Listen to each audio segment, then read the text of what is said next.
안녕하세요. 반갑습니다.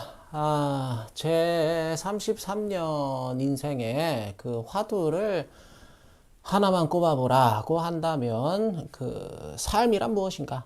정확히는 인생이겠죠. 사람의 삶이란 무엇인가 하는 건데 이거는 아마 저뿐만이 아니라 인생을 살아가시는 모든 분들에게 있어서 삶이 끝나는 그 순간까지 우리가 알 듯 말 듯 하면서도 쉽게 풀리지 않을 그 화두가 인생이란 무엇인가? Was ist Leben? 정말이지. 이놈의 삶이라는 게 무엇인가? 그래서 저도 이제 앞으로 살아가면서 또 얼마든지 바뀔 수도 있는 거지만 어쨌든 이제까지 제가 내린 결론은 삶이코르 참 그게 좀 지랄 같은 것이다. 우리말 중에서 다른 말로는 어떻게 표현이 잘 안 됩니다. 그 지랄 같다. 이게 그나마 제일 좀 적절한 표현인 것 같습니다. 지랄 같은 무언가다. 그게 삶이다. 그래서 그 찰리 채플린 맞다? 그 인생이란 멀리서 보면 희극이고 가까이서 보면 비극이다. 그런 말 했다 그러잖아요. 그래서 그 제가 볼 때는 인생이라는 것은 멀리서 보나 가까이서 보나 그냥 비극이다. 트라제디다. 어디서 보든 비극이기는 매한가지다. 산다는 것 그 자체가 하나의 거대한 비극의 서사는 아닐까 그런 생각이 좀 듭니다. 그래서 대만 대학에 계셨던 그 방동미 선생님께서 이제 살아생전에 즐겨 하셨다 강의 시간에 이렇게 즐겨 하셨다는 말씀이라는데 제가 직접 들은 건 아니고요. 그 저는 이제 세대가 다르잖아요. 저도 예전에 그 왜 돌 김용옥 선생님이라고 계시죠. 그분이 그 대만에서 석사 하셨잖아요. 공부를. 그때 이제 방동미 선생님한테 배우실 때, 방동미 교수님께서 그 수업 시간에 이제 즐겨서 하셨던 말씀이라 그랬던 걸 제가 이제 언제 듣고, 저 말이 참 괜찮네. 그래서 이제 저도 이제 가끔 읊조려 보고는 하는 그런 대목인데, 그게 이제 이거죠. 이 건곤 일극장, 인생 일비극. 하늘과 땅은 하나의 극장이고 인생, 사람의 삶이라는 것은 하나의 비극이다. 비극이다. 저는 이 말씀이 참 제 개인적으로는 많이 와닿더라고요. 그게 이제 모르죠. 제 성격 탓일 수도 있겠지만은 어쨌든 제가 느끼기에는 인간의 삶에는 비극적인 요소가 훨씬 많은 것 같습니다. 그래서 장자의 그 재물론이라는 데 보면 이희라는 여자가 나오잖아요. 이희. 이게 이제 사람 이름입니다. 이희. 이 여자가 애라는 땅에 어떤 국경을 지키는 그 경계지기, 보안관의 딸이에요. 딸. 근데 이 장자라는 책에는 이제 구체적인 그 역사적인 어떤 맥락이 등장하는 건 아니고요. 근데 이렇게 정도는 나오죠. 그 진나라가 이 애 땅을 침략해서 이희라는 여자가 진나라에 끌려가게 됐다. 그렇게만 장자에선 서술을 하고 있지만 제가 누차 말씀드리지만 장자라는 책은 이건 어디까지나 이제 그 역사서가 아니라 제 말은 어떤 실제적인 역사적인 사실에 근간하고 쓰여진 책은 아니다 그거죠. 장자라는 책은 아주 잘 각색된 소설입니다. 그게. 그래서 그게 제가 이제 늘 느끼는 바지만 장자라는 이분이 정말 위대한 철학자죠. 근데 철학도 철학이지만 철학자이기 이전에 그 전국 중기에 아주 위대하고 걸출했던 대문호다.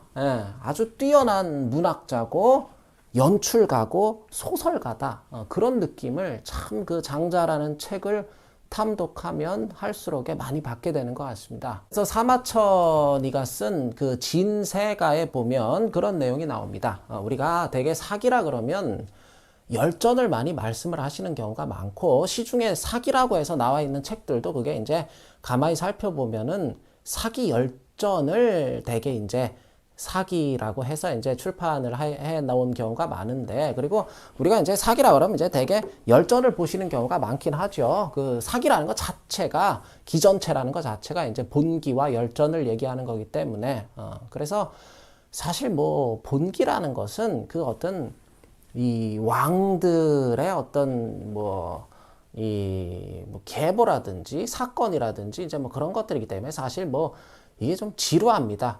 그 왕이라는 거는 행동 반경이 이렇게 정해져 있잖아요. 뭐 전쟁을 하거나 그럴 때가 아니면 되게 그 어떤 이 궁궐 안에 이렇게 속된 말로 짱 박혀 있는 게 왕이기 때문에 지루할 수밖에 없어요. 본기는. 근데 여러분들께서 세가는 한번 보실만 합니다. 열전은 많이들 보셨을 것 같은데 세가도 한번 보실만 하다 그거죠. 열전 못지않게 좀 깨알 같은 그런 재미가 있는 게 또 세가고, 그래서 아무튼 그 진세가에 보면 진세가 이 진나라의 어떤 어떤 이 세가라는 건 제후들의 얘기입니다. 제후들의. 그래서 이 진나라의 제후들, 역대 제후들의 어떤 이벤트, 그런 것들을 서술해 놓은 게 이제 진세가죠. 그래서 그 진세가에 보면 5년이라는 거는 이거 이제 헌공, 진나라 헌공 5년이라는 거고, 헌공이 여융을 정벌해서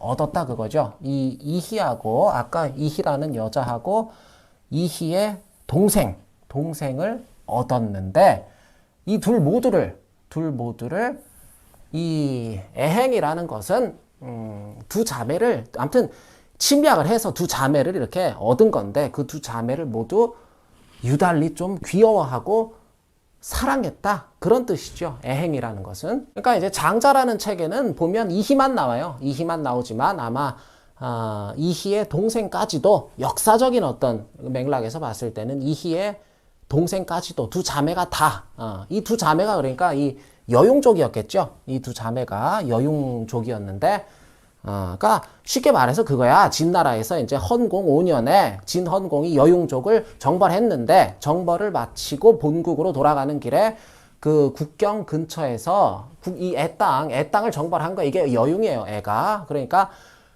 애땅을 정벌하고 돌아가는 길에 국경 근처에서 이제 우연히 그 보안관 딸내미들을 보게 된 거죠. 근데 보니까 얘들이 둘 다 이쁘거든. 오랑캐 여자기는 해도 아주 그냥 더 이국적으로 더 예쁘게 생긴 것 같거든. 그러니까 이 두 자매를 그냥 냅다, 뭐라 그러죠? 이게 뭐 이렇게 말아간다 그러나? 잡아간 거죠. 아무튼. 이희랑 이희 동생을 약탈해 갔다 그거죠. 이렇게 왜 옛날 전쟁하고 그러면 이렇게 여자들 막 끌고 가고 그러잖아요. 그러니까 이 이희랑 이희 동생, 이 두 자매는 얼마나 황당했겠습니까? 갑자기 느닷없이 그냥 진나라한테 침략을 당해서 내 부족들이 그냥 전부 다 그냥 개작살 나고, 그나마 국경 근처에 살아서 얘들은 어찌저찌 이 화를 좀 피해가나 싶었더니 정벌을 다 마치고 귀국하는 진나라 군대에 그냥 딱 걸려서 그것도 헌공, 왕 눈에 띄는 바람에 자기 아버지랑, 그 보안관 아버지까지 데려갈 리는 없잖아요. 그러니까 딸만 둘 데리고 가는 거잖아. 그러니까 아버지랑 이제 딸들이 생이별하게 되는 거죠. 그래서 이제 생전 그 듣도 보도 못한 진나라 땅으로 아무 거기 연고도 없고 그렇게 끌려갈 때의 그 심정이, 그 옛날 그 당나라 때 동방규라는 사람이 그 흉노한테 끌려가는 그 왕소군의 심정을 노래한 시가 있잖아요. 그게 소군원이라고, 왕소군의 원망이다 그런 뜻이죠. 그 이제 여러 가지 또 역사적인 맥락들이 있어요. 그 이제 그게 그 한나라 원제 때지, 한 원제한테 그 당시는 이제 왕의 첩을 뽑을 때 뭐 사진기로 요새처럼 뭐 사진 보고 데려가고 그럴 게 아니잖아요. 또 왕이 이제 직접 나가가지고 이렇게 첩을 직접 구하는 경우도 없고, 그러니까 이렇게 그 첩될 여자들 그림만 그리는 화공이 있어요. 화공이.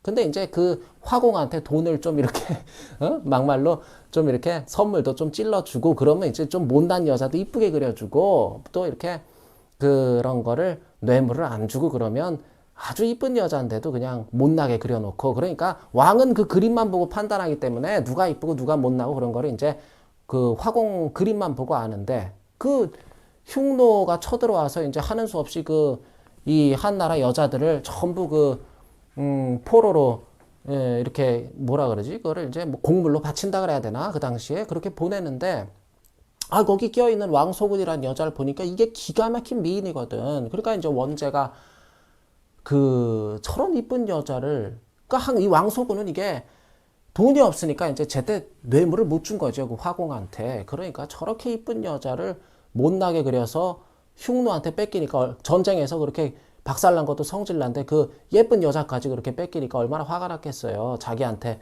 내 첩으로 이렇게 왔을 수도 있는 여잔데, 아무리 그 전쟁에서 그렇게 어떻게 이기국을 했다 그래도 그 왕의 첩까지, 이미 첩이 된 여자까지 데려가는 경우는 없다 그거죠. 그러니까 그 화공을 죽여버리잖아요. 원제가. 그렇게 이쁜 그 왕소군을 뺏긴 게, 왕소군이 중국 4대 미녀잖아요. 나간 왕소군이잖아. 그 기러기가 날갯짓을 입고 떨어져서, 그렇게 기러기가 반해서 날갯짓을 입고 떨어질 정도의 미인이다. 그 중국의, 이건 근데 뭐 그냥 뭐라 그러지? 뭐 각설인데, 여담인데, 중국에 이제 4대 미녀라 그래서 나간 왕소군이가 있고, 지금. 그래서 또 저기 폐월 초선이 있죠. 달이 그냥 부끄러워서 숨었다는, 그럴 정도의 미모를 가졌다는 그 초선, 저 삼국지에 보면 그 초선 아시죠? 그리고 그 수화 양귀비, 꽃이 부끄러워서 이렇게 고개를 숙였다는 그런 양귀비가 있고, 그리고 하나가 누구지? 폐월초선, 수화양귀비, 나간왕소군, 하나가 저기 치머서시, 물고기가 그냥 너무 이뻐가지고 잠깐 우물에서 이렇게 쳐다봤다가 그냥 뭐 이거 지느러미 헤엄치는 걸 잊어버리고 가라앉았다는 치머서시. 그렇게 서시왕소군, 양귀비, 이 초선, 이렇게 중국 뭐 4대 미녀다 그러는데, 이건 뭐 기준이 없어요. 사실 그냥 그렇게 뭐 중국 사람들이 그렇게 뭐 이렇게 뭐 4대 뭐다 뭐 이런 거 이렇게 만드는 걸 좋아하니까 그렇게 해놓은 것 뿐이고, 아무튼 좀 이 얘기가 좀 샜는데, 왕소군이가 그 흉노 땅으로 끌려갈 때 그 왕소군의 심정을 나중에 이제 그 당나라 때 동방규라는 시인이 그 노래를 하는 거 아닙니까? 그래서 그 소군원이라는 시가 이렇게 되잖아요. 호지부화초, 첫수가 호지부화초, 오랑캐 땅에는 꽃도 풀도 없는데, 그러니까 봄이 와도 봄 같질 않다 그거죠. 봄이 와도 봄 같질 않다. 이렇게 끌려간 여자의 심정을 노래하는, 그 이제 뒤에 또 나오잖아요. 뭐 더 여러 가지. 이게 뭐 이 한 소절로 끝나는 건 아닌데, 이제 이게 제일 유명한 수죠. 그 시 중에서. 뭐 뒤에 뭐 자연의대완, 비십이요신, 그래서 이제 허리띠가 나날로 저절로 느슨해지는 것은, 내가 뭐 가느다란 허리로 어떤 몸매를 가꾸려고 그러는 게 아니라, 다이어트를 해서 허리띠가 느슨해지는 게 아니라, 이 타국 땅에 끌려와 있는 근심 걱정 때문에 그냥 내 몸이 하루가 다르게 야위어 가고 있다. 뭐 자연의대완, 비십이요신, 뭐 그런 시도 있고 그렇잖아요. 그래서 아무튼 이희랑 이희 동생이 진나라로 끌려갈 때 그게 맨 왕소군하고 똑같은 심정이 아니었겠냐 하는 거죠.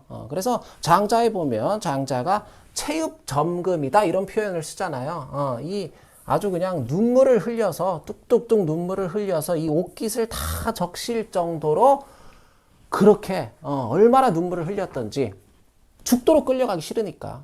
아버지랑 생이별해야 돼, 고향 떠나야 돼, 가서, 그리고 어떻게 될지 모르잖아요. 가서 무슨 일이 생길지. 마치 그 도살장에 끌려가는 소처럼 그렇게 울며 불며 끌려갔다 그거지, 이희가. 근데 이제 어마어마한 반전이 기다리고 있는 거죠. 그러니까 이런 걸 보면 이제 장자라는 사람이 어떤 이 소설을, 글을 쓰는 그 방식이라는 게 참, 같은 글을 써도 연출을 아주 드라마틱하게 잘해요. 그 대반전이 있었던 거지. 그래서 진나라에 끌려가서 이 이희라는 사람이 이제 헌공의 왕 눈에 띄었으니까 어쨌든 그 제후 헌공의 애첩이 되고, 난 그 다음에 어떻게 되냐? 그가 이희라는 여자가 그 다음부터 왕의 애첩이 됐어. 왕이 아주 왕의 총애를 받고 사랑을 받는 애첩이 됐다 그거죠. 그러니까 그 다음부터 이제 모든 걸 왕하고 같이 하기 시작하는 거죠. 그냥 생전 구경도 해본 적 없는 그런 어마어마한 그런 큰 침대를 그냥 맨날 그냥 다 해져가는 욕 깔고 자다가 이제 A씨 침대에서 자기 시작하고, 그런 침대를 왕하고 같이 쓰고, 온갖 그냥 호사스러운 자리에 맨날 그 파티하고 그냥 그런데 왕하고 그냥 가서 나란히 서서 대접받고 그 여기 이 애 땅에서 지금 아버지랑 이 초가집에 살 때, 그럴 때 그 보안관 하는데 무슨 초가집에 그냥 그 두 자매랑 아버지랑 살았을 거 아닙니까? 그랬을 때는 이제 뭐 1년에 한 번 먹을까 말까 했던 그런 뭐 소고기 뭐 한우는 아니겠다. 한우는 무리소를 한우라 그러지. 아무튼 뭐 그 당시에 고기가 얼마나 또 귀했겠습니까? 근데 뭐 소고기, 돼지고기, 닭고기 그냥 온갖 것들을 몇 끼니 이제 먹게 되고 막 미친 듯이 사치를 부려도 그냥 끝도 없이 사치를 부려도 늘 이제 남아 도는 거죠. 모든 게 그런 생활을 하게 됐다 그거죠. 이 이희라는 여자가 끌려가서 후회 기읍이라 그러잖아요. 후회했다 그거야. 처음에 진나라로 끌려갈 때 그렇게 울고불고 했던 걸 나중에 후회하더라 그거죠. 처음에 진나라로 내가 끌려갈 때 진짜 눈물 콧물 질질 짜면서 울었던 그 일을 후회했다. 내가 그때 왜 그렇게 끌려가기 싫어서 발악을 했을까? 이렇게 좋을 줄 알았으면 이거 진짜 끌려올 걸 그랬다. 울고불고 했던 그 일을 후회하더라 그거죠. 그리고 장자에는 이제 이런 자질구레한 대목까지는 등장하지 않지만 이 이희라는 여자가 애첩이었지만 끌려가서 애첩이 됐지만 나중에는 저기 태후까지 돼요. 태후까지. 왕후가 된다 그거죠. 그래서 원래 있던 그 저기 신생이라고 있어요. 신생이라고. 원래 태자야. 신생을 모함해서 쫓아버리고 헌공하고 이희 사이에서 해제라는 아들이 이 해제라는 애가 나와요. 해제라는 애가. 해제라는 애가 이제 아들이 태어나는데 얘를 쫓아내버리고 원래 태자였던 애를 이 자기 아들을 갖다가 태자로 세웠다가 결국 나중에는 이희랑 해제랑 둘 다 죽어요. 죽임을 당하죠. 헌공이 죽고 나서 이제 둘 다 개털되고 마니까 이제 신하들이 이를 갈고 있다 죽여버리는데 결국 이희라는 여자의 삶도 굉장히 이게 보편적인 삶이 아니잖아요. 굉장히 팔자가 어떻게 보면 좀 사나운 것 같기도 하고 또 아주 기구한 그런 삶인데 결국 이희의 삶도 그렇게 비극으로 막을 내리고 말았다 그거죠. 그래서 아무튼 이 이야기를 지금 이 이희라는 여자의 이야기를 이 우원을 통해서 장자가 궁극적으로 하고 싶은 말은 그거죠. 마지막에 그 대단원을 장자가 대미를 장식하는 게 그 말이잖아요. 우리가 어찌 알 수 있겠는가 그거죠. 무릇 죽은 사람이 그 처음에 삶에 집착했던 것을 후회하지 않으리라는 것을 어떻게 알겠냐 그거죠. 처음에 진나라로 끌려갈 때는 그렇게 울고불고 했지만 나중에는 내가 왜 그때 그렇게 울고불고 난리를 쳤을까 후회했던 이희와 마찬가지로 이 죽은 사람이 죽고 나서 보니까 내가 왜 생전에 그렇게 살고 싶어서 발악을 했나, 왜 그렇게까지 내가 삶에 집착하면서 나는 아등바등 살았던가, 이것을 죽은 사람이 만약에 뭐 혼백이 있다면, 죽은이에 혼백이 있다면 그 혼백이 삶에 집착했던 것을 죽고 나서 후회하지 않으리라는 보장이 어딨냐 그거죠. 지금 그 소리를 하고 싶은 거야 장자는. 그래서 세상 사람들은, 장자가 얘기하는 게 세상 사람들은 대체로 호생오사다 그거야.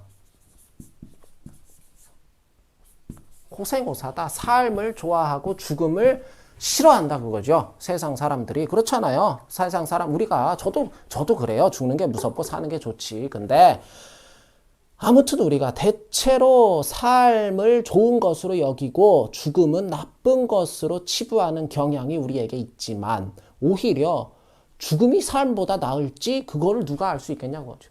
왜냐하면 그잖아요. 산 자는 죽음을 모르고 죽은 자는 말이 없으니까. 결국 그래서 장자는 사생제일이다. 사생제일이다.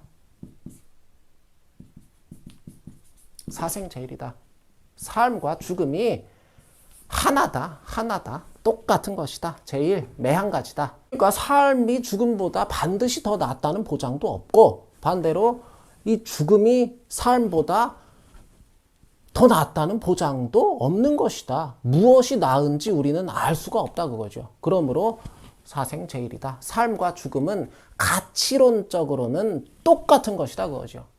그래 오늘 이 이희랑 지금 제가 막 또 이것저것 중간에 껴서 이해가 잘 안 되실까봐 이희랑 비슷한 얘기가 우리 설화에도 있어요. 우리 설화에도 있잖아요. 여러분들이 다 잘 아시는 심청전.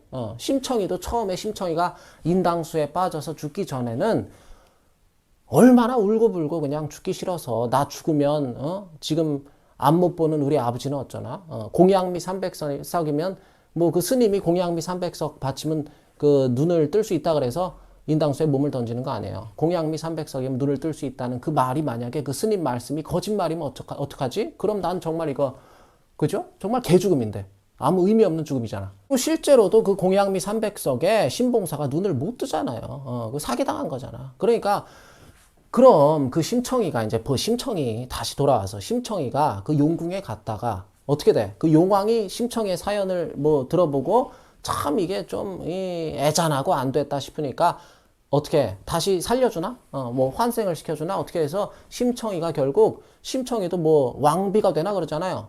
그러면 그 왕비가 된 심청이가 그 앞을 앞 못 보는 그 봉사 아버지 봉양한답시고 맨날 앵벌이 뛰고 하루도 그냥 맘 편할 날 없이 그렇게 전전긍긍하면서 살았던 그 당시를 회상하면서 죽기 전에 그래도 그럼에도 불구하고 그냥 죽기 싫어서 어떻게든 살아보겠다고 그 인당수 배전에서 그냥 벌벌 떨면서 발을 못 대고 울고불고 삶에 매달리던 자신의 모습을 왕비가 된 이후에 심청이가 떠올려 볼 수 있는 거잖아요. 그때 과연 이 심청이는 이희와 마찬가지로 내가 그때 왜 그렇게 죽기 싫어서 인당수에 몸을 던지기 싫어서 울고불고 쌩 난리를 쳤을까? 이런 어떤 퀘스천을 스스로에게 던져보지 않았겠는가?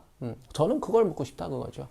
용궁에 가서 용왕을 만나고 다시 살아나서 왕비가 되고 아버지랑 재회하고 그 아버지가 마지막 날 어떻게 그 잔치 끝나기 일보 직전에 어디 뭐 지팽이 짚고 어떻게 찾아오잖아요. 이 모든 게 결국 심청이가 인당수에서 익사에 죽기 일보 직전에 꾸었는 이 모든 게 왕비가 되고 다 그런 것들이 아버지랑 다시 만나고 상봉하고 이런 게 심청이가 죽기 일보 직전에 막 그 우리 죽기 전에 무슨 뭐 파노라마처럼 뭐 지나간다 그러잖아요. 심청이가 죽는 순간에 꿨는 그게 꿈일 수도 있는 거잖아요. 그래서 장자가 그 꿈에서 나비가 됐다는 우리가 여러분들 잘 아시는 그 호전몽이라는 게 호전몽 이 나비의 꿈이란 거잖아요. 호접지몽이라고도 하고 호전몽이라는 게 나비의 삶이나 인간의 삶이나 그게 별 다를 게 없다는 게 이게 뭐가 꿈이고 내가 꿈에서 나비가 된 게 그게 사실은 생시고 내가 지금 사람으로 살아가고 있다고 여겨지는 이게 사실은 꿈인 걸 이게 반대로 착각하고 있는 거 아니냐 그런 뜻이라기보다는 이게 꿈이라는 것도 있죠. 지금 예컨대 그래요. 제가 지금 여기 서서 강의를 하고 또 여러분들께서 제 강의를 들어주시고 그런 지금 이 순간이 우리가 함께 공유하고 있는 지금 이 순간이 꿈이 아님을 증명하시오. 누가 그런다면 그거가 결코 쉬운 문제가 아닙니다. 뭐 이렇게 볼때기를 꼬집어봐서 아프면 생시고 안 아프면 꿈입니다. 그런 어떤 차일디시한 논리로는 사실 증명이 어렵다 그거죠. 또 예전에 우리 뭐 이렇게 총알 피하고 하는 그게 뭐지? 매트릭스? 그 영화. 또 그 마지막에 이렇게 팽이 돌아가는 거 뭐였지? 인셉션.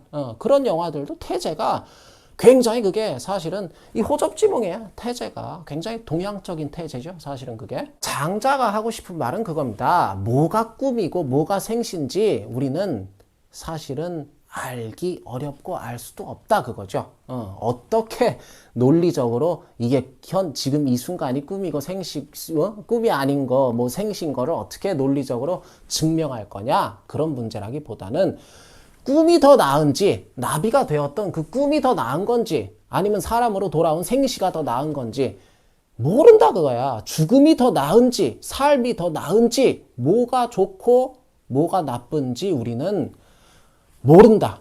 알 수가 없다 그거죠. 그래서 장자 제물론에서 참 뭐 다른 말도 참 뭐 멋있는 말들이 많지만 이 말이 참 제일 멋있는 것 같아요. 또한 이런 말 나와요. 또한 큰 깨어남이 있은 다음에야 그 큰 꿈이라는 것도 알게 되는 것이다. 또한 큰 깨어남이 있어야지만 그 다음에 비로소 이게 삶이거든. 이 삶이라는 것도 큰 꿈임을 알게 되는 것이다. 그래서 Bewusstsein des Nichtwissens, 무지해지, 아무것도 모르고 살아라, 이게 아니라 무지해지라는 게 무엇이 좋고 나쁜지 분별하려는 노력을, 그 시도를 멈추라 그거죠. 무지라는 거는 아무것도 모르는 바보 천치가 무지가 아니라, 무지라는 것은 무엇이 좋고 나쁜지를 알 수 없다 그거야. 인간은 무지의 질을, 우리가 무지를 제대로 인식하고 살아가는 게, 무엇이 좋고 나쁜지 알 수 없다는 것을 우리가 인지하고 살아가는 게, 안 그래도 비극인 이 인생을 조금이나마 덜 슬픈 비극으로 살아갈 수 있는 하나의 그것이 지혜일 것이다. 그래서 우리네 삶이라는 것이 그렇지 않습니까? 끊임없이 좋고 나쁘고를 규명하려고 하려는 어떤, 그게 아주 뭐랄까 본성적이면서도 학습된 어떤 기질이라는 게 있다고 그러죠. 인간한테는 끊임없이 좋고 나쁘고 이거를 자꾸만 구별하고 분별하고 판단하려고 그러는, 그러니까 그걸 제거하라 그거야. 좋고 나쁨에서 기준을 빼라 그거죠. 자, 재물이라는 게, 재물이라는 게, 재물이라는 거, 이게 맨 여기 보이나? 만물제동이에요.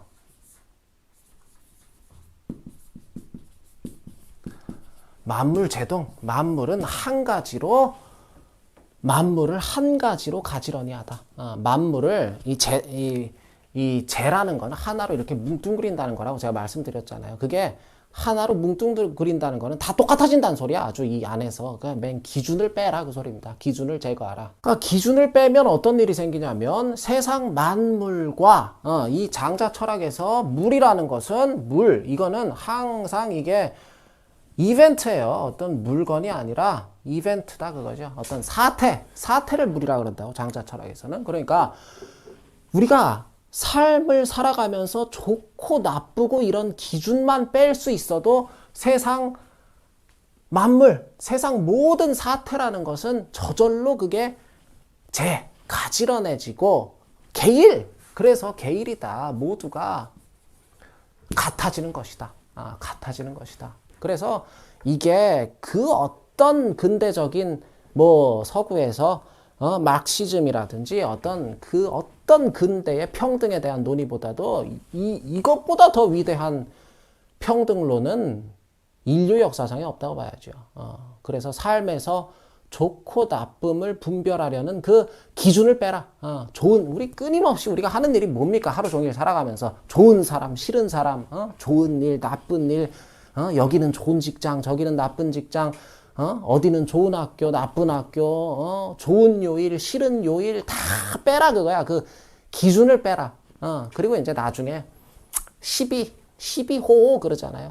어떤 옳고 그름의 기준까지도 전부 빼라 그거죠, 장자는. 근데 이제 아무튼 이제 현대 사회를 살아간다는 게 사실 옳고 그름의 기준까지 다 빼버리려고 그러면 사실 그거는 좀 과격해질 수 있죠. 사회가 이렇게 유지되는 데 있어서 어떤 도덕이나 윤리적인 측면에서는 좀 과격해질 수 있어요. 사실 그 옳고 그름까지 빼버린다 그러면 이제 그게 이제 실천이 안 되니까, 실천이 안 되는 철학은 껍데기니까. 그러니까 적어도 이 호호, 좋고 나쁨에 대한 기준, 호호, 좋고 나쁨, 좋고 싫음, 이 기준만, 이것도 이제 아예 어떻게 제거하지는 못하겠지만 조금씩 우리가 덜어낼 수 있다면, 좋고 나쁨의 기준에서 이 상한선이 있고, 그잖아요. 좋음에도 상한선이 있고, 나쁨에도 하한선이 있을 거 아니에요. 이 간극을 우리가 조금씩 좁혀나갈 수 있다면, 좀 더 이 비극적인 삶이 덜 비극적으로 될 수도 있다. 그런 얘기고, 우리가 그 불교라 그러면, 많은 분들이 불교라 그러면, 불교라 그러면 이거를 불교를 한마디로 줄여봐라 하면 많은 분들이 뭐 이제 자비다, 뭐 반야심경, 한 글자로 줄이면 심이 되니까 불교의 화두는 태제는 마음이다. 여러 말씀들을 하시지만은 지금 사실 시달타의 철학을, 불가 철학을 한 글자로 표현하시오 하면은 그거는 뭐 묻고 따지고 할 것도 없이 고죠, 고. 예, 고. 괴로움이다. 괴로움. 인생은 곧 괴로움이다. 이게 괴로움이 부처님 평생의 화두잖아요, 이게. 어떻게 괴로움을 없앨 것인가? 어떻게 괴로움을 줄일 것인가? 하는 게 그게 부처님 평생의 화두라고, 그게. 사실 부처님께서 뭐 자비가 어쩌고 뭐 그런 말씀을 거의 뭐 안 하세요. 그런 말씀 안 해요, 부처님이. 서로 뭐 자비를 베푸십시오. 자비라는 것은 그건 어디까지나 우리 모두가 함께 좀 덜 괴롭게 살아갈 수 있는 하나의 방법론에 불과한 것이고, 불교 이코르 그냥 고해. 불교 이코르 고해 아닙니까? 고해, 고통의 바다. 인생은 괴로움의 바다다. 인생은 괴로움의 연속이다. 끊임없이 괴로움이 파도처럼 밀어닥치는 고통의 바다. 그게 인생이다. 인생의 어떤 디폴트 밸류, 디폴트 값이 그게 이 괴로움이다, 그거죠. 괴로움. 다 괴로워요. 저도 괴롭고, 돌도 안 지난 지금 우리 애도 괴롭고, 존재론적으로 인간이라는 게 다 괴롭다, 그거야. 그러니까 나는 그 와중에 나는 정말 행복해서 미칠 지경이다. 하루 종일 24시간, 1년 365일 그냥 행복하다. 행복 바이러스를 막, 전파하겠다. 그러면 말 그대로 이제 행복해 미치겠다 그러면 말 그대로 그게 좀 미친 거고, 그게 미친 놈이고, 아니면 행복한 척 연기를 하는 거죠. 연기를. 이 하늘과 땅 사이에 거대한 이 세상이라는 극장에서 열심히 행복한 연기를, 소재가 비극인 연극에서 행복한 연기를 하고 있거나, 둘 중에 하나다 그거죠. 미친놈이거나 행복한 연기를 열심히 하고 있거나. 정답은 그거는 이제 자기 자신만이 알 수 있는 문제고, 그래서 요새는 저는 그 I live라는 표현이 입에 잘 붙지를 않아요. 살아가는 게 아니라, living through가 아니라 survive, 살아내고 있는 것 같다. 저희 애가 이제 듣는 노래가 있어요. 무슨 상어가 무슨 고조 할아버지 상어부터인가 시작해가지고 그냥 할머니 상어, 아무튼 상어만, 개떼같이 상어만 튀어나오는 노래인데, 그 노래도, 제가 계속 상어가 어쩌고 해가지고 한번 그 노래를 가만히 이렇게 들어봤어요. 애 옆에 앉아가지고. 그랬더니, 그 가사가, 그게 좀, 이렇게, 좀 이렇게 굉장히 좀 슬프더라고, 가사가. 오늘도 뚜루루뚜루 살았다. 그래. 오늘도 살았다. 그래. 오늘도 살았다. 그래. 오늘도 어찌저찌 살아냈다. 거기서 오늘도 살았다 하는 게 live가 아닐 거라고. survive. 살아남았다 그거죠. 살아남았다. 어떻게. 그래서 우리가 이제 착각하기 쉬운 게, 내가 인기를 얻으면, 아주 유명한 어떤 탤런트들, 연예인들처럼 인기를 얻으면 내가 즐거울 것이다. 내가 어디 이름난 대학에, 우리 학생들, 내가 어디 이름난 대학에 들어가면 행복할 것이다. 내가 석박사가 되면 즐거울 것이다. 내가 술을 마시면 행복할 것이다. 내가 결혼을 하면 즐거울 것이다. 내가 어디 원하는 직장에 취직을 하면 행복할 것이다. 내가 아이를 낳으면 즐거울 것이다. 내 책이 나오면, 내 논문이 어디 국제 학술지에 실리면 즐겁고 행복할 것이다. 제가 다 해봤어요, 그거를. 다 해봤는데, 여전히 삶은 괴로워요. 물론 제가 이제 돈은 많이 못 벌어보고, 아직 죽어보진 않아서, 그것까진 잘 모르겠지만, 근데, 과연 예외가 있겠는가? 아마 예외는 없지 않겠는가? 인생은 괴로움이고, 삶은 비극이다. 예외는 없다. 그래서 제가 지금 오늘 이 강의가 어떤 이 시류를 비난하기 위한 목적으로 드리는 말씀은 아니에요. 근데 우리가 하도 이제 요새 SNS라든지 그런 유튜브, 인스타그램, 너무 많잖아요. 그런 것들이. 그런 것들을 통해서 우리가 지나치게 행복을 연기하는 것, 그거를 경계할 필요는 있겠다. 누구나가 사실은 조금씩은 우리가 행복을 연기하려고 하는 건 있어요. 왜냐하면 불행해 보이고 싶은 사람은 많지 않기 때문에 그렇죠. 그게 뭐 체면 때문이 됐든 자존심 때문이 됐든 뭐가 됐든 그러나 어디 그 영화에도 보면 그게 무슨 그 제목이 뭐지? 그 소지섭 씨 나오는 그게 이렇게 아이 막 그 깡패처럼 영화는 영화다. 맞아? 영화다. 아무튼 거기 보면 그 대사가 그거잖아. 너 영화 제목이 대사네. 이렇게 영화 장면 중에 이렇게 창문 딱 내리고 뭐라 그래요? 뭐 영화랑 현실이랑 구분 못해? 뭐 그런 대사 있잖아. 우리가 연극이랑 현실은 좀 구분을 할 필요가 있겠다 그 얘기죠. 지나치게 행복을 연기하고 그 연기에 다시 지나치게 우리가 호응을 하거나 또 영향을 주고받거나 그러는 일은 그거는 우리 모두가 함께 더한 비극으로 치닫는 그게 어쩌면 시작은 아닐까 싶은 생각이 문득 든다 그거죠. 불행은 나쁘고 행복은 좋기 때문에 불행은 어떻게든 우리가 밀어내려 그러고 죽어라 그냥 행복만 쫓는 게 아니라 불행과 행복의 재물 그 기준을 빼라 그거야. 불행과 행복의 기준을 어차피 왜 빼라 그러냐면 어차피 뭐가 불행이고 뭐가 행복인지 인간은 알 수가 없어요. 인간의 한계가 있다 그거죠. 그래서 세옹지마라는 아주 유명한 고사도 있고 그렇잖아요. 지금 이제 시간상 제가 뭐 세옹지마까지 자세하게 말씀드리기는 좀 애매하고, 한번 어디 쳐보세요. 그 세옹지마 쳐서 그 유래를 보시면 되고, 짤막하게 세옹이라는 게 이제 아까 여기 국경지기 참 국경에 사는 노인네라는 뜻이잖아요. 세옹이. 노인네 말이란 뜻인데, 그 노인네, 말이 어느 날 집을 그냥 튕겨서 나가버린 거야. 그래가지고, 막 싹 달려가지고, 이제, 국경을 넘어가 버린 거야, 말이. 그러니까 뭐 어떻게 잡으러 갈 수가 없잖아요. 그러니까, 그냥 말을 잃어버렸네 하고, 이 노인이 그 말로 그냥 뭐 어디 밭도 갈고 그냥 말 타고 운송수단에 굉장히 그 말이 귀한 어떤 재산이었는데, 노인한테. 그 말을 잃어버리니까 이제, 집안이 이제 뭘 먹고 살아 앞으로 그렇게 된 시점에 얼마 기다리다 보니까 이제 그 말이 이제 암말을 아주 예쁜 그냥 암컷 말까지 데리고 다시 국경을 어느 날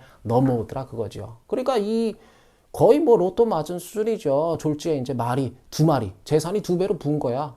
졸지에. 그러니까 이 노인이 얼마나 이제 좋아하잖아. 이게 뭐 정말 인생이라는 게 어떻게 될지 모르는 일이구나 하고 좋아하는데, 말이 1마리 있을 때는 그 노인네 이제 그 아들이 있어요. 아들이 뭐 손자인가 아들인가. 근데 그 아들이 말 1마리 있을 때는 1마리만 그냥 잘 타고 다니고 놀고 그랬다가 말이 갑자기 2마리 생겼잖아. 그러니까 이 말 등에서 막 저 말잔 등으로 막 뛰고 그 위에서 막 공중제비 넘는다고 막 지랄하고 그러다가 그 말에서 떨어져가지고 이게 그 아들인가가 다리 병신이 돼요. 그러니까 이제 말 2마리 생겨서 좋아하고 있었는데 갑자기 아들이 다리가 이렇게 불구가 됐거든. 그러니까 이게 또 이게 말 2마리 온 게 이게 재앙이었구나. 그러고 있는데 갑자기 또 이렇게 또 전쟁이 나 거기도 진나라나 막 이런 데 쳐들어와가지고, 그래서 전부 그냥 그 마을에 있는 이 몸성한 뭐라 그래 나이 찬 남자들은 전부 그 징역으로 끌려가가지고 그 전쟁에서 개박살나고 다 죽고 그러는데, 아들은 이제 다리가 그렇게 다리를 저는 바람에 전쟁에 안 나가서 목숨을 살아요. 또 목숨은 건져요 그 아들이. 그러니까 참 묘하잖아요 그게. 말이 없어졌다가 말이 갑자기 2마리로 불었다가 재산이. 근데 아들놈이 그 말 위에서 이리 뛰고 저리 뛰고 하다가 다리 병신 됐다가 그랬다가 그냥 이제 또 갑자기 전쟁이 나니까 이 병신된 탓에 그 전쟁에 나가서 목숨은 또 건지고 살고. 그러니까 이런 것들이 인생이라는 게, 그 세옹지마가 그런, 이제 좀 자세하게 또 이렇게 검색을 한번 해보세요. 세옹지마 뭐 이런까지 제가 말씀드릴 건 아니고. 그래서 어쨌든 이게 핵심이에요. 이게 어떤 큰 깨어남, 큰 깨달음이 있어야지만 비로소 이 삶이 큰 꿈임을 알게 되는 것이다. 예, 큰 어떤 깨어남. 아주 이거는 계몽이지, 계몽. 큰 깨달음, 대오각성. 그런 게 있어야 그 깨달음이 뭐냐 그거야. 그게 인생은 좋지도 나쁘지도 않다. 인생이라는 것은 인생은 좋은 것도 아니고 이게 뭐 나쁜 것도 아니고 그냥 뭐랄까 좀 그저 좀 조금 이렇게 지랄 맞은 뭔가 그게 인생이다. 그리고 누구나가 괴롭다. 그나마 좀 덜 괴롭게 사는 방법은 끊임없이 좋고 나쁨을 분별하고자 하는 내 마음을 다스리기 위해서 좋고 나쁨의 기준을 빼는 것이다. 그 기준을 어디까지 뺀다? 삶과 죽음에 이르기까지 기준을 빼는 것이다. 그게 삶은 좋고 죽음은 나쁘다는 그 기준까지, 그 기준에 이르기까지 뺀다 그거죠. 그래서 우리가 삶과 죽음에서 좋고 나쁨을 초월해 버린다는 거는 인간한테 있어서 삶과 죽음의 문제보다 더 큰 문제가 뭐가 있겠습니까? 나머지 이제 자질구레한 그런 기준들은 다 어느 정도는 삶과 죽음을 초월하는 순간 나머지 기준들은 우스꽝스럽게 돼버리는 거예요. 이제 여유롭게 사는 거지. 그때부터. 그죠? 인간이라는 게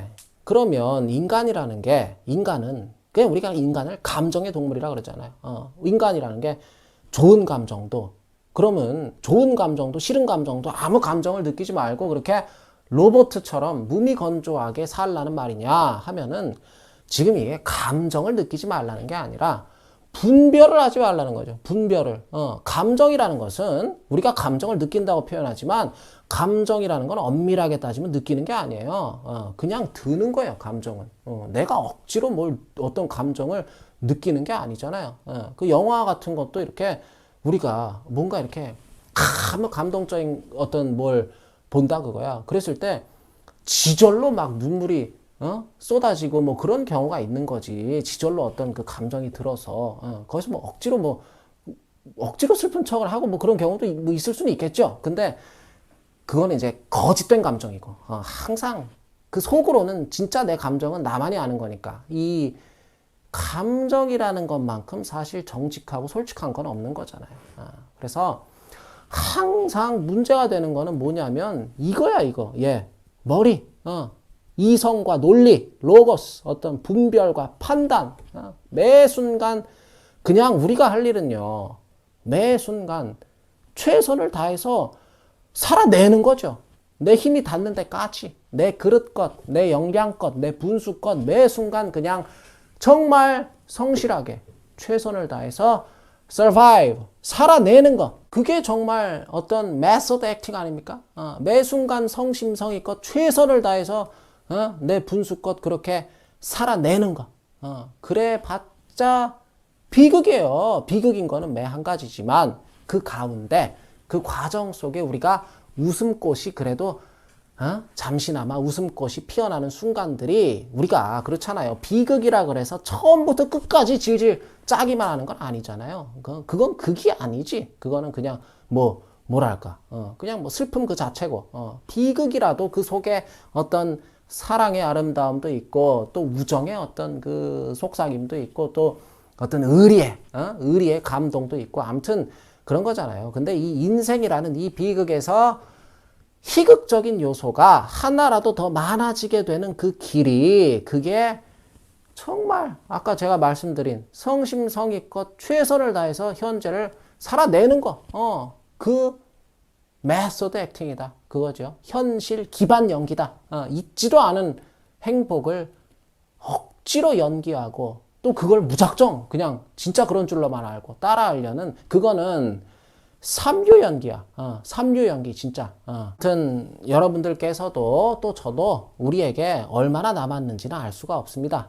지금 이거 제가 이 강의 끝나고 이제 저 나가다가 죽을 수도 있는 거고 각자 다르겠죠. 얼마나 남았는지는. 근데 어쨌든 우리가 앞으로 남아있는 나날들을 잘 살아낼 수 있었으면 좋겠다 싶은 그 생각에서 오늘 드리는 말씀이고 제가 인생은 어차피 비극이고 어차피 뭐 괴로움이고 뭐 고통의 바다고 지금 제가 방점을 찍고 싶은 데는 거기가 아니에요.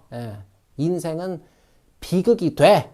But 그러나 그 속에서 그 비극을 연기하는 나는 비극 속에서 아름다운 서사를 써내려가는 진짜 다름이 아니라 하루하루 살아내는 그 과정을 즐길 수 있는 즐긴다는 거는 제가 누차로 이것도 말씀드렸지만 즐긴다 우리가 즐긴다는 게 편안하게 여긴다는 뜻이잖아요. 예. 연기를 그잖아요. 우리가 연기도 그렇잖아요. 연기를 진짜 저게 저 연기야? 연기 맞아? 이런 생각이 들 정도로 연기인지 아닌지도 모르게 편안하게 연기하는 것보다 그게 더 위대한 연기가 어디 있겠습니까? 그죠? 이 인생이라는 비극을 편안하게 받아들이고 나아가 살아냄을, 서바이빙을 즐길 수 있는 그런 여러분들과 제가 될 수 있었으면 좋겠다 싶은 게 그게 오늘 제가 진짜 드리고 싶은 말씀이고요. 환절기라 그런지 저도 이제 코도 좀 맹맹하고 그런 것 같아요. 근데 저는 이제 좀 비염이 있어요. 만성 비염이 있어가지고 아무튼 괴로워요. 저 비염도 괴롭고 다 괴로워 그냥 인생이. 비염이 없어도 아마 저는 괴로웠을 거예요. 추우면 또 추워서 괴롭고 더우면 더운 대로 괴롭고 추위에서 또 뭐 더위로 바뀔 때는 그것도 또 나름대로 그냥 아주 지랄 같고 지랄 같은 거야 인생이. 그러니까 그거를 얼마나 편안하게 여기냐 그 지랄 같은 비극을 얼마나 즐길 수 있느냐 그게 진짜 메소드 연기, 인류 연기와 이 삼류 연기를 이 판가름할 수 있는 그 분기점이 아니겠는가 그런 생각이 듭니다. 예, 아무튼 건강 잘 챙기시길 바라겠습니다. 예, 오늘도 제 강의를 들어주셔서 진심으로 감사드립니다.